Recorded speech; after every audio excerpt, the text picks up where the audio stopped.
Honorable Huda Oleru tells the story of how she circulated seeds in her constituency given to her by NADS.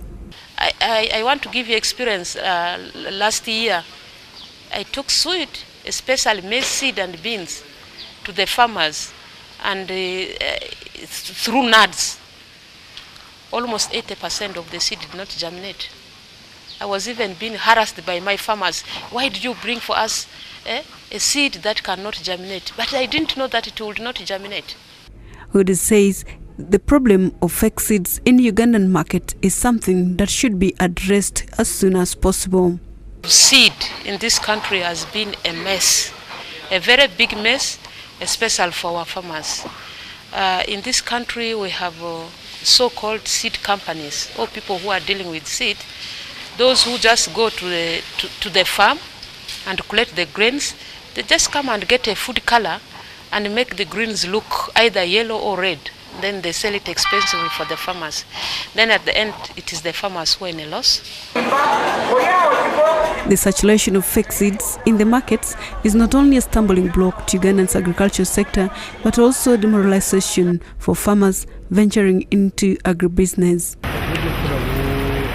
In 2006, Parliament passed the Seeds and Plant Act to provide for the promotion, regulation and control of variety release, multiplication, conditioning, marketing and quality assurance of seeds and planting materials, but there was no impact.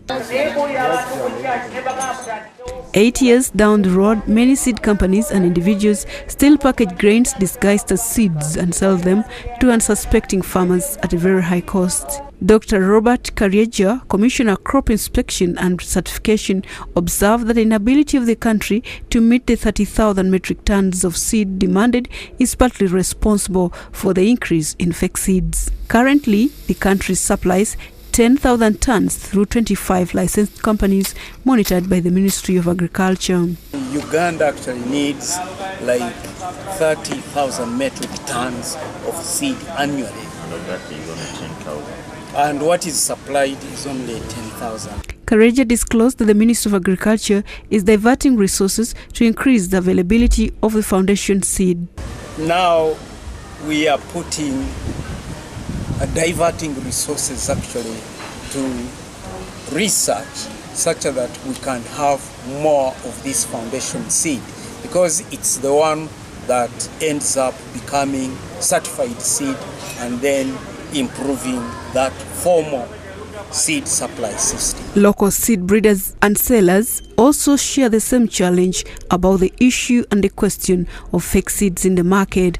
Adroli Apangu Stephen and Florence Nasuna add that the challenge is the inability to differentiate between seeds and grains due to the packaging tactics. The biggest challenge is they cannot differentiate which one is fake, which one is... There is little knowledge about the counterfeit and the genuine seeds. Find that there are very many varieties in one variety that is being sold on the market. So the outcome is not what the farmers expected, or not what has been written on the labels.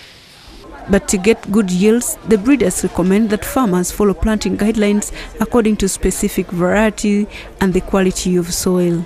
Agencies involved in the seed production, seed marketing must really stick to the varieties that have been recommended by the research and development teams. Seeds in the market cost between 5,000 to 6,000 for hybrid maize, 3,000 to 2,500 for open pollinated varieties, while 1.5 litre of some fertilizers range between 300,000 shillings to 150 for fruit and vegetable.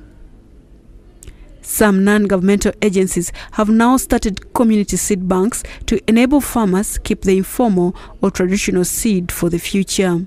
There are local seed banks. There are also the National Seed Bank in Entebbe. We are preserving our local seed. Joshua Aijuka of Pelham, Uganda, said the initiative piloted so far in 2 districts of Iganga and Wakiso will be a fallback position for farmers.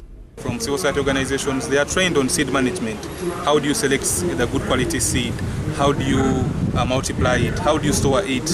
And if possible, how can they be supported in quality control so that they can engage in seed trade at local level? Following the challenge of implementing the different laws on seeds, Ministry of Agriculture has come up with a draft national seed strategy aimed at directing proper implementation of existing laws on seeds. The experts insist the major hindrance to the implementation of the Seed and Plant Act has been the absence of this national strategic plan, which has been unveiled. It covers all strategic aspects to increase the availability, access, and use of improved seed. Opolot and Dr. Robert Kareja maintain that a strategy will now ensure increase in seed production, improved productivity, and also harmonize the roles played by the formal and informal seed sectors. The focus is on foundation seed. The focus is on certified seed, and now we are thinking of quality declared seed. They advise farmers to look out for seed companies registered by agriculture to avoid buying grains from fraudulent companies. The final farmer, the consumer who is going to use this seed, deserves the right quality that is going to boost his production and increase his income. But policymakers caution agriculture to ensure the proper implementation of the laws. Now that we have the seed policy in place and we have the Seed Act 2006, this strategy may now help us. I am saying may because I am still doubtful in this country, because we have a lot of laws, we have the strategies, we have regulations, but still we are not moving ahead. Florence Apollo for TNR Series.